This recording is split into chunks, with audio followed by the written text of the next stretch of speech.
Starting a new job can feel like visiting a new country. Everything is unfamiliar, the language is different, the rules are unwritten, people need a guide to help them find their way. This is what onboarding does. This is what training does. They are the map, they are the guidebook. They help people feel like they belong. They help people understand their purpose within the company. This process is not a one-day event, it is a journey that helps a new person become a confident member of the team. A journey that helps a new person become a productive member of the team. Let's start with some simple words. Onboarding is the entire process. It helps a new person adjust to their job. It helps a new person adjust to the company culture. Think of it as a long and welcoming handshake. Orientation is part of onboarding. It is usually a short event. It might be a day, it might be 2 days. It gives a new person the basic facts they need to get started. Socialization is how people learn the unwritten rules. They learn the company's values. They learn the company's behaviors. It happens through conversations. It happens through observations. It happens through daily interactions. Finally, training is teaching a specific skill. It shows someone how to do a specific task well. The purpose of all this is simple. We want people to succeed. We want them to feel good about their work. Good onboarding sets clear expectations from the very beginning. It removes confusion. It reduces stress. When people know what to do and why it matters, they can contribute faster. They feel valued. They feel connected to the company's mission. This process is not just about paperwork. This process is not just about policies. It is about people. It is about building a foundation of trust. It is about building a foundation of confidence. It is about helping someone start their new chapter on the right foot. When we invest in our people from day one, we are investing in our future. A strong start leads to a strong finish. It reduces the chances that a new hire will feel lost or overwhelmed. It helps them see the big picture and their place within it. They understand what they do. They understand why they do it. This creates a powerful sense of purpose. It turns a job into a cause. And when people believe in the cause, they give their best. This is the ultimate goal of a great onboarding and training program. We want that sense of purpose to stick. Why does onboarding matter so much? It matters because people matter. A new employee is an investment. Good onboarding protects that investment. It helps new hires become productive members of the team much faster. They learn the ropes quickly. They feel less nervous, more confident in their new role. This is crucial. It helps prevent something called reality shock. Reality shock is when the job isn't what the person expected. Good onboarding bridges the gap between expectation and reality. It provides clarity and honesty from day one. Onboarding goes deeper than speed. It's about connection. It helps people feel part of a team, part of a community. Welcomed and supported new hires are more likely to stay. That reduces turnover and saves time and money. Every time someone leaves, hiring starts over. Good onboarding is a powerful retention tool. It shows the company cares about people's success and well-being. That builds loyalty. Alignment is another key purpose. Onboarding gets everyone moving the same direction. It communicates the company's mission, vision, values. It helps new hires understand the culture. What do we celebrate? How do we communicate? How do we solve problems? Answering those helps people fit in. It helps them make decisions aligned with company goals. This creates a cohesive, strong organization. Everyone knows the rules and why they're playing. Finally, onboarding is about performance.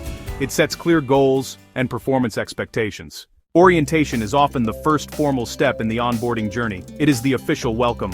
Think of it as the kickoff event. It usually happens within the first week of employment. The primary goal is to provide essential information. This is the need-to-know stuff.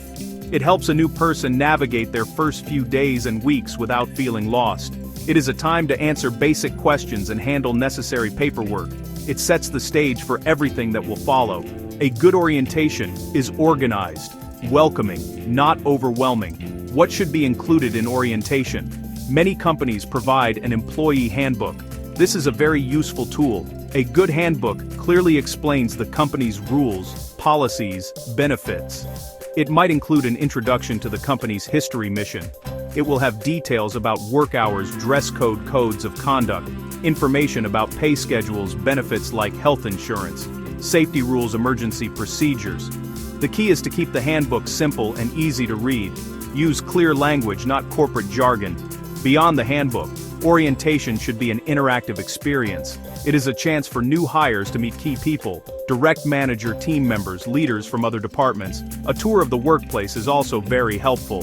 Restrooms, the break room, important supplies. Some companies create a welcome kit with company swag.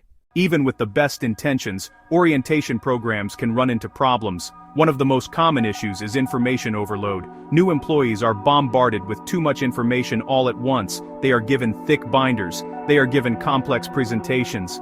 They are given a long list of rules. This can be incredibly overwhelming. The human brain can only process so much new information. When we overload it, people become stressed. People forget most of what they heard. This defeats the entire purpose of orientation. The key is to prioritize and pace the delivery of information. Another common problem is an orientation that is too generic. The information provided is so general it doesn't feel relevant to the new employee's role. They might learn about the company's global strategy. They might not know who to ask for a new pen. A good program balances the big picture. A good program balances practical, job-specific details. It should connect the company's mission. It should connect to the individual's daily tasks. This helps people see how their work contributes to larger goals. It makes their role feel meaningful from day one. Sometimes the opposite is true. There is too little orientation. Sometimes the opposite is true, or none at all. A new hire is shown to their desk. A new hire is simply told to get started. This is a recipe for failure. It leaves the person feeling isolated. It leaves the person feeling confused. It leaves the person feeling anxious. They are forced to figure everything out on their own. That leads to mistakes. That leads to slow progress. It sends a message the company is not invested in their success. A lack of orientation is a missed opportunity to build a strong foundation. How do we fix these problems?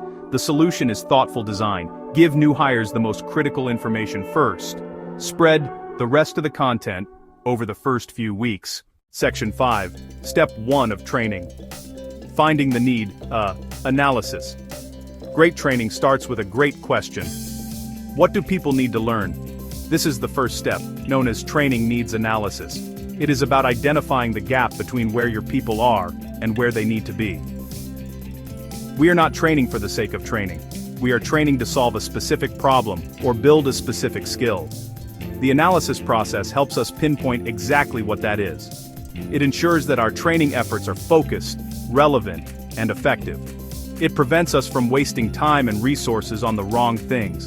To find these gaps, we need to ask the right questions. What are the key tasks of this job? How should those tasks be performed to meet our standards? What skills and knowledge are required to perform them well? We can gather this information from many sources. Look at performance reviews, use tests or assessments, talk to supervisors, talk to experienced employees. They often have the best insights into the real-world challenges of a job. It is also important to set clear and measurable training goals. A vague goal like, improve communication skills is not helpful. A better goal would be, after the training, customer service reps will be able to resolve customer complaints in one call 80% of the time. This gives us a clear target. It tells us what success looks like. We know what the employee should be able to do after the training is complete. These goals should also be realistic and fit within our budget. Clear goals guide the entire design of the training program. One final critical point in this step is to make sure training is the right solution. Not every performance problem is a training problem. Sometimes the issue is a lack of motivation, poor tools, and unclear process. If an employee knows how to do the job but chooses not to, training will not fix the problem. The analysis must distinguish between can't do and won't do. We should only proceed with training when the gap is genuinely caused by a lack of skill or knowledge. This focus ensures our investment in training will deliver real results. Once we know what to teach, we must decide how to teach it.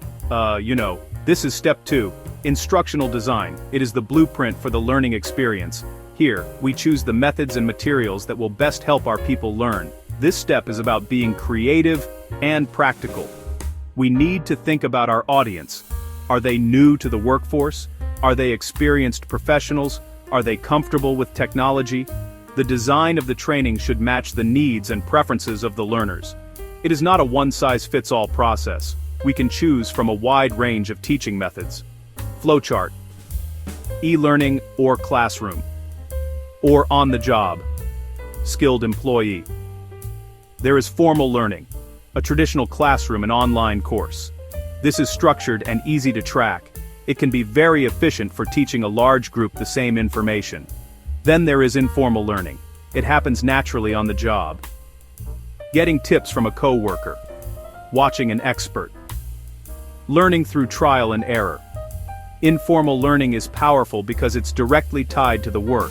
It's often low cost but can be inconsistent. A popular approach is blended learning. It mixes different types of instruction. For example, a new salesperson might complete an online module about product features, then attend a classroom session to practice their sales pitch through role-playing, and be paired with a mentor for on-the-job coaching. This mix keeps learners engaged. It appeals to different learning styles. It combines efficiency with real-world relevance. It gives people multiple ways to grasp the new skill. Some common methods to consider include apprenticeships. Mentoring provides guidance and support from a more senior colleague. Job instruction training breaks a task down into small, simple steps. E-learning, mobile learning simulations. Games can create a safe space to practice complex skills without real-world consequences. The right choice depends on the training goal, the budget, and the learners themselves. Step 3 is validation. Before we roll out a new training program to everyone, we should test it. Think of this as a dress rehearsal. We pilot the program with a small group of employees. This allows us to catch any problems early. Is the content clear? Is the timing right? Are the activities engaging? The feedback we get from this pilot group is incredibly valuable. It helps us refine and improve the program before the main launch. Validating our training prevents us from making a costly mistake on a large scale. It is a simple step that saves a lot of headaches later. Step 4 is implementation. This is the go-live moment. We deliver the training to the intended audience. Scheduling classroom sessions with a skilled instructor. Giving employees access to an online learning platform. During this phase, it is important to be aware of practical constraints. Our budget might limit the type of training we can offer. The number of people who need training will affect scheduling. We must ensure the training is relevant to the immediate needs of the job. A smooth implementation requires careful planning and communication. Step 5 is evaluation. How do we know if the training worked? We must measure the results. The ultimate goal is the transfer of training. This means people are actually using their new skills back on the job. We can ask learners for their reaction. We can test their learning. We can observe their behavior. The most important measure is results. Did the training have a positive impact on the business? Did sales increase? Did customer complaints go down? Did production errors decrease? This connects the training directly to the company's bottom line. We can even calculate the return on investment by comparing the cost of the training to the financial benefits it produced. Evaluation is not just about proving the value of training. It is about learning how to make future programs even better. It closes the loop and starts the cycle of improvement all over again. Not all training needs to be the same. Different groups of employees face unique challenges. They require special training designed for their specific missions. For example, when a new executive or senior leader joins the company, their onboarding needs to be different. This is called executive integration. They need more than just a handbook. They need help understanding the company's politics, power structures, and culture. They benefit from high-level mentoring and one-on-one coaching to help them build strategic relationships and make an impact quickly. Some employees may need help with literacy and essential skills. This could include basic reading, math, or computer skills that are necessary to perform their job safely and effectively. Offering simple, practical classes can make a huge difference. The training should focus on real job tasks to make it immediately relevant. It is vital to create a safe and encouraging learning environment where people feel comfortable asking for help. This investment in foundational skills empowers employees and opens doors for their future growth within the company. In our global world, many of us work with people from different backgrounds. Training for global business and diverse workplaces is essential. This training teaches cross-cultural communication and collaboration skills. It helps people understand different customs, work styles, and perspectives. Using role-playing and real-life scenarios can be very effective. This training builds respect and reduces misunderstandings.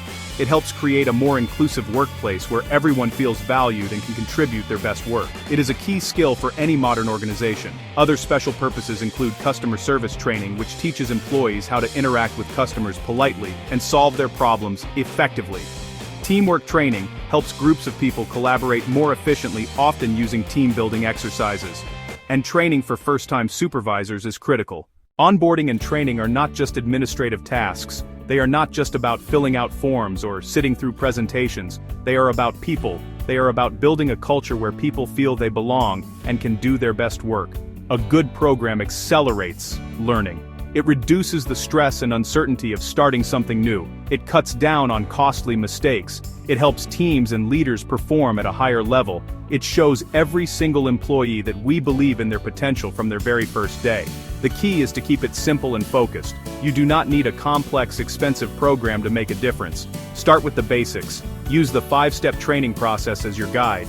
Analyze the need. Design the instruction. Validate the program. Implement it. Evaluate the results.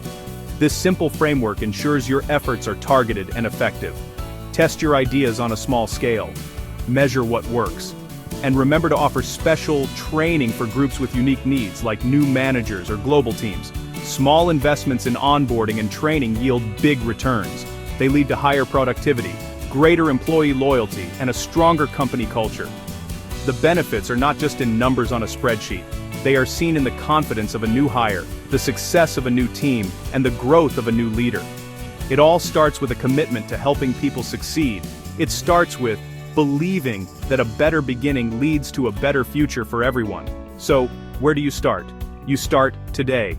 You start with one small, clear step.